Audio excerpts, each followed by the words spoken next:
ഇന്നത്തെ വീഡിയോയിൽ ഞാൻ സ്കേർട്സിൻ്റെ എൻഡ്സ് എങ്ങനെ ഫിനിഷ് ചെയ്യണമെന്ന് പറയാം. ഞാൻ ഇങ്ങനെയുള്ള ഹെമ്മിങ് ഫൂട്ടേഴ്സ് യൂസ് ചെയ്തിട്ടാണ് എൻഡ്സ് ഫിനിഷ് ചെയ്യാറ്.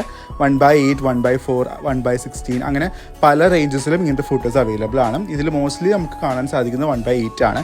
എന്നാൽ ഐ ഫീൽ 1/4 ആണ് കുറച്ചും കൂടി ഈസിയും ആൻഡ് കുറച്ചും കൂടി ഫിനിഷിങ്ങും തരുന്നതായിട്ട് എനിക്ക് തോന്നുന്നത്. സോ ഇപ്പോൾ ഇതെങ്ങനെ യൂസ് ചെയ്യണമെന്ന് വെച്ച് കഴിഞ്ഞാൽ, നോർമലി നമ്മൾ പ്രസർ ഫുട്സ് ഫിക്സ് ചെയ്യണ പോലെ തന്നെ ഈ പ്രസർ ഫുട്ടിന് ഫിക്സ് ചെയ്തതിന് ശേഷം ഫാബ്രിക്കിൻ്റെ എൻഡ് ഒന്ന് ജസ്റ്റ് ആ ഒരു നോച്ചിൽ കയറ്റി കൊടുക്കുക.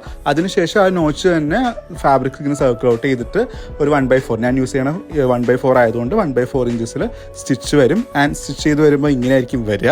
അതിനുശേഷം ഒന്ന് അയൺ ചെയ്ത് കൊടുക്കുകയാണെങ്കിൽ കുറച്ചും കൂടി നീറ്റായിട്ട് കിട്ടും. ഇനി ഗൗൺ സാറ്റിൻ പോലെ കുറച്ച് കട്ടിയുള്ള മെറ്റീരിയൽസ് യൂസ് ചെയ്യണ സമയത്ത് നമ്മൾ ആദ്യം ചെയ്ത പോലെ തന്നെ സ്റ്റിച്ച് ചെയ്ത് അയൺ ചെയ്തെടുക്കുക. അപ്പോൾ അത്യാവശ്യം ഫിനിഷിങ് കിട്ടും. ഇനി ഒരു എക്സ്ട്രാ ഫിനിഷിങ്ങിനായിട്ട് ആദ്യം സ്റ്റിച്ച് ചെയ്തതിൽ അതിനൊരു മാർജിനായിട്ട് എടുത്തിട്ട് അവിടെ നിന്ന് ഫോൾഡ് ചെയ്ത് നമ്മൾ നോർമൽ പ്രസർ ഫൂട്ടർ യൂസ് ചെയ്തൊരു റണ്ണിങ് സ്റ്റിച്ച് കൊടുത്തിട്ട് അയൺ ചെയ്തെടുക്കുകയാണെങ്കിൽ രസമുള്ളതായിട്ട് കാണാൻ പറ്റും.